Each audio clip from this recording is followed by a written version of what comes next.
महाकुंभ 2025 की तैयारियां कैसी चल रही हैं, इसी का जायज़ा लेने के लिए हम निकल पड़े दिल्ली से प्रयागराज के लिए।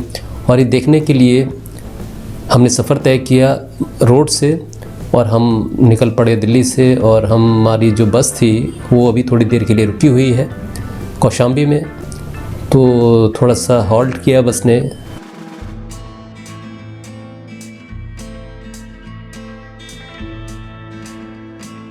और एक ये होटल हमको मिला रास्ते में जिसको कहते हैं जायसवाल होटल।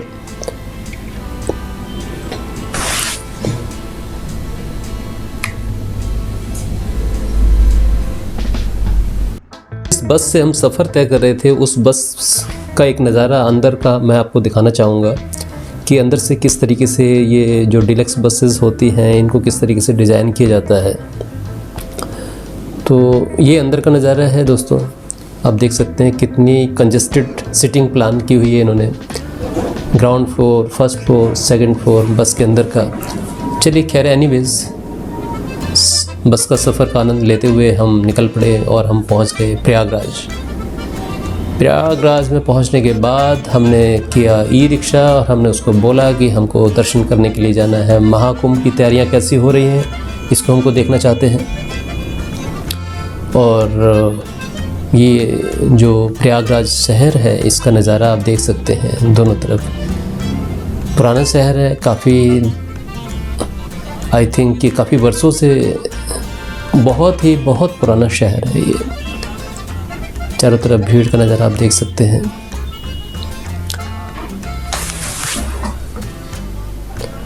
और इस सारे भीड़ को क्रॉस करते हुए हम बढ़ते चले आगे की तरफ। जगह जगह पर ई रिक्शास, मोटरसाइकिल्स, डस्टबिन, कचरा अरेंजमेंट सब देखने को मिल रहा था, क्योंकि पुराना शहर है तो लुत्फ़ तो पुराना मिलेगा ही देखने को। और हम पहुंच गए जहां पर महाकुंभ की तैयारियां हो रही थी। चारों तरफ बहुत अच्छे इंतज़ामात किए हुए हैं यूपी गवर्नमेंट ने। और जब हमने पता किया कि क्या ऐसा होने वाला है यहाँ पर, तो पता लगा कि कुंभ की तैयारियाँ चल रही हैं और अभी वक्त है 2 महीने का। और सरकार पूरे ज़ोर शोर से दिन रात लगाकर, पूरी वर्कफोर्स को लगाकर काम चल रहा है। आप देख सकते हैं नज़ारा, जो पूरा सराउंडिंग्स है, पूरा जो एरिया है वहाँ का पूरी तरीके से जगमगा रहा है। ये वक्त है सुबह का, जब हमने स्नान करने की तैयारी की और हमने प्लान किया कि हम क्यों ना जल्दी निकल कर पहुँचे और वहाँ पर सराउंडिंग्स को भी देख लेंगे, क्या तैयारियाँ हैं, क्या इंतज़ामात हैं और सुबह का नज़ारा कैसा रहेगा वो भी देखने को मिल जाएगा। और हम आगे चलते रहे।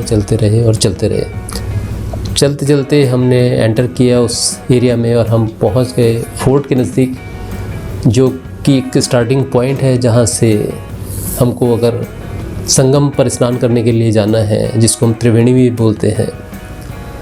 तो तैयारियां दिखाई दे रही थी चारों तरफ, कहीं पर खुदाई हो रही है, कहीं पर जेसीबी लगी हुई है, कहीं पर बैरिकेड्स लगे हुए हैं और काफ़ी रिपेयर मरम्मत का काम चल रहा है। भीड़ आ रही है ऐसा नहीं है, आई थिंक कोई त्यौहार का दिन था और काफ़ी लोग, श्रद्धालु लोग वहाँ पर पहुँच रहे थे।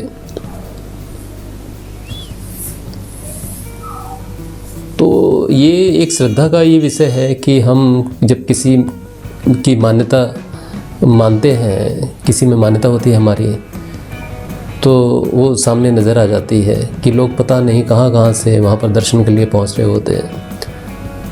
और कुछ भी हो, लोगों को एम्प्लॉयमेंट मिला है, रोज़गार मिला है, चाहे वो छोटा रोज़गार है, बड़ा रोज़गार है। अगर हम बात करें ई रिक्शा की, तो कितने ई रिक्शाज़ हैं जो सिर्फ मतलब पैसेंजर्स को लेके जाते हैं, लेके आते हैं। आप देख सकते हैं मेरे लेफ़्ट राइट में किस तरीके से भीड़ नज़र आ रही है।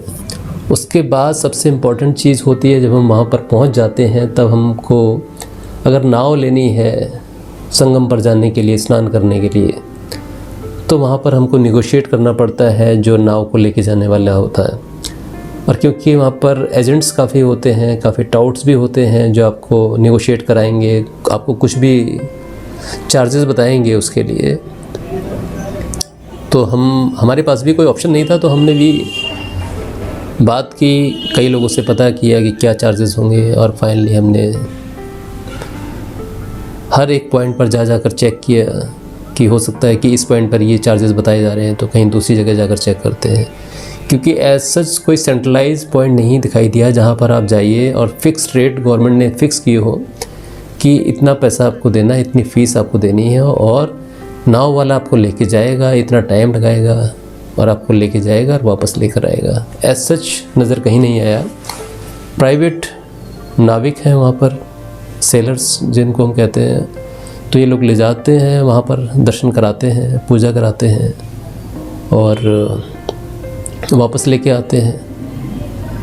तो क्योंकि श्रद्धा है मन में, जाना है, संगम पर स्नान करना है, गंगा जमुना सरस्वती का जो मिलन है, जो मिलन पॉइंट है, जिसको त्रिवेणी कहा जाता है, जिसको संगम कहा जाता है। तो जिन लोगों ने सिर्फ सुना ही सुना होता है, जिन्होंने कभी देखा ही नहीं है, वो जाहिर सी बात है वो कोशिश करते हैं चाहे कुछ हो जाए, हमको किसी भी तरीके से वो पॉइंट देखना है। और हम भी एक उसमें से थे, तो हमने कहा चलो। हालांकि मैंने बहुत वर्षों पहले देखा था वो पॉइंट जहाँ पर हम स्नान करते हैं, और आज ये दोबारा से सौभाग्य हमको मिला कि हम दोबारा जाएं और गंगा मैया, जमुना मैया, सरस्वती मैया का जो त्रिवेणी घाट है, संगम है, हम वहाँ पर जाकर स्नान करें। सो नेगोशिएशन का दौर चलता रहा, कई लोगों से बात की, काफ़ी घूमे,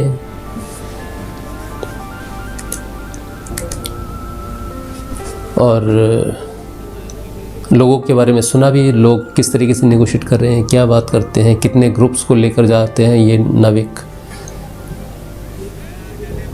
तो ये एक स्ट्रेटजी का पार्ट होता है, मतलब ऐसे कोई रूल्स नहीं है, ये आप ही की अपनी स्किल्स है कि आप किस तरीके से नेगोशिएट करते हैं।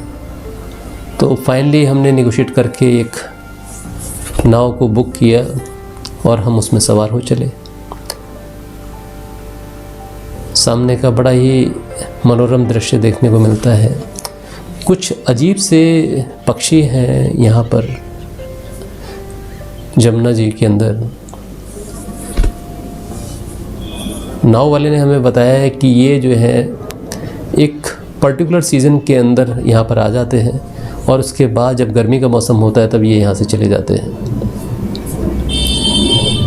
और काफ़ी थे, ऐसा नहीं है कि एक दो पक्षी होगा वहाँ पर, काफ़ी पक्षी थे इस तरीके के, वाइट कलर के। नाम मुझे भी ध्यान नहीं है कि नाम क्या था। और नाव वाले ने बताया है कि आप इनको दाना डाल सकते हैं और ये दाना खाते हैं। तो हमने साइड में दूसरी नाव जो चल रही थी उनसे जो इनका भोजन होता है, मुझे ध्यान नहीं है किस तरीके का भोजन था, तो वो उससे हमने पैकेट्स लिए खाने के और इनको खिलाया। तो इनको बुलाने से ये पूरा का पूरा क्राउड, जो एक पूरा समूह है इनका, ये पूरा का पूरा समूह वहाँ पर आ रहा था, आप देख सकते हो।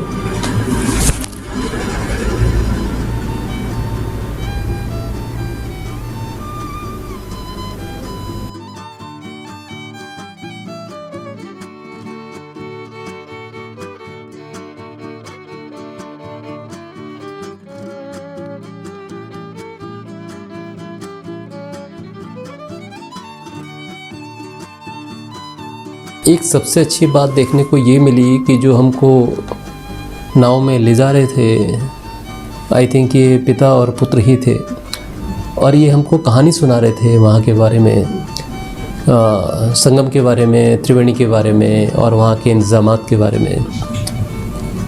तो हमने भी उनसे कुछ सवाल पूछ ही लिए कि आप किस तरीके से यहाँ पर काम करते हैं, क्या आपने कोई लाइसेंस वगैरह लिया हुआ है, क्या कुछ लाइसेंस के प्रोसेस होती है, या कोई भी आदमी आके और यहाँ पर अपनी नाव डाल कर काम कर सकता है। तो उन्होंने बताया नहीं, ऐसा नहीं है, एक प्रॉपर प्रोसेस है जिसके अंतर्गत उनको अपना रजिस्ट्रेशन कराना होता है, उनके लाइसेंस होते हैं, उनकी नाव के ऊपर एक नंबर भी दिया जाता है।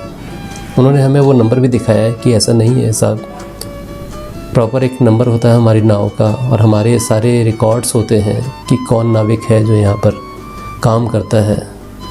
तो वो एक अच्छा पॉइंट था, क्योंकि भगवान ना करे कभी कोई मिसहैपनिंग अगर हो जाती है तो एटलीस्ट ट्रैक करने के लिए बहुत सारी इन्फॉर्मेशन है जो एडमिनिस्ट्रेशन के पास रहती है। तो एक ये प्लस पॉइंट नज़र आया। और सफाई व्यवस्था को देखते हुए अगर हम बात करें तो हालांकि एक मेंटालिटी होती है लोगों की कि हम कूड़े को कहीं भी फेंक देते हैं, लेकिन जब से स्वच्छता अभियान के ऊपर काफ़ी जोर डाला गया है, जोर दिया है सरकार ने, राज्य सरकार ने, केंद्र सरकार ने, तो लोग थोड़े से अवेयर हो गए हैं कि नहीं सफाई रखनी है। और अब पर्टिकुलरली जब हम पानी की बात करें तो कोई भी चीज़ पानी में दिखाई नहीं दे रही थी कि पानी गंदा है। नगर निगम की ओर से मैंने देखा कि वहाँ पर मशीनें लगी हुई हैं, जो भी कोई कूड़ा करकट उनको नज़र आता है तो मशीन ऑपरेट करते हैं, और जो भी गार्बेज उनको मिलता है वो सारा कलेक्ट कर लेते हैं अपनी मशीन के थ्रू। तो एक पर्टिकुलर डिपार्टमेंट है जो सफाई व्यवस्था को ध्यान रखते हुए वहाँ पर पूरी चुस्त दुरुस्त रहता है।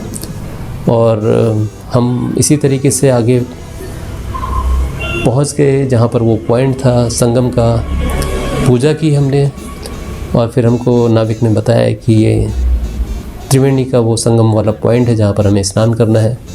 कुछ नावें लगी हुई थी वहाँ पर, कुछ बांस के थ्रू उन्होंने एक स्ट्रक्चर बनाया हुआ था, नीचे कुछ बेस बनाया हुआ था जिसमें आप उतर सकते हैं, डुबकी लगा सकते हैं पानी में और स्नान कर सकते हैं। तो वो इंतज़ाम भी बड़ा अच्छा लगा। हालांकि शुरुआती दौर में तो काफ़ी डर लग रहा था कि पता नहीं कितना गहरा होगा, लेकिन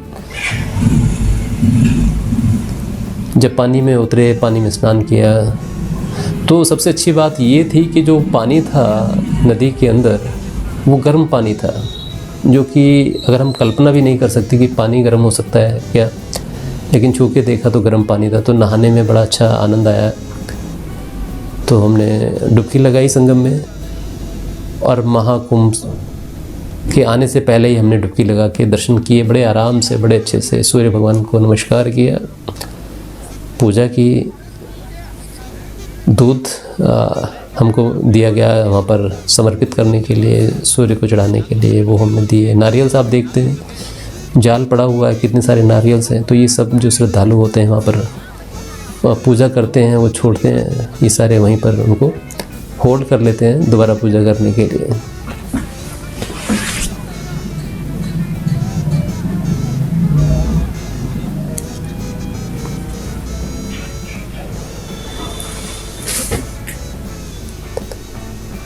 स्नान हो गया, वापसी की तैयारी। चारों तरफ का वही नज़ारा, वही पक्षी, वही काँव काँव काँव काँव, पक्षियों की आवाज़ बड़ी मधुर, बड़ी सुरीली आवाज़, बहुत अच्छा लग रहा था। फिर लौटते हुए हमने हनुमान जी के मंदिर में दर्शन किए, और लेटे हुए हनुमान जी का मंदिर काफ़ी प्रसिद्ध है। कहते हैं कि आप मन से जो मांगते हैं, जो पूजा करते हैं वहाँ पर, वो आपकी मनोकामनाएं पूर्ण होती हैं। तो हम प्रसाद लेकर अंदर गए, भगवान जी को समर्पित किया प्रसाद, हनुमान जी को। और इस तरीके से हमारा जो दिल्ली से प्रयागराज का जो सफ़र था वो पूरा हुआ। दर्शन करके वापस आए, और वापसी के लिए हमने तैयारी की अगले पड़ाव की ओर। वो मैं आपको बताऊंगा अपने नेक्स्ट वीडियो में। तब तक के लिए आप देखते रहिए मेरा आने वाला वीडियो। अगर आपको ये अच्छा लगा हो तो ज़रूर अपने कमेंट्स, सुझाव अपने ज़रूर दीजिएगा, और कुछ आपको कमियां नज़र आती हैं तो वो ज़रूर बताइएगा। Thank you very much for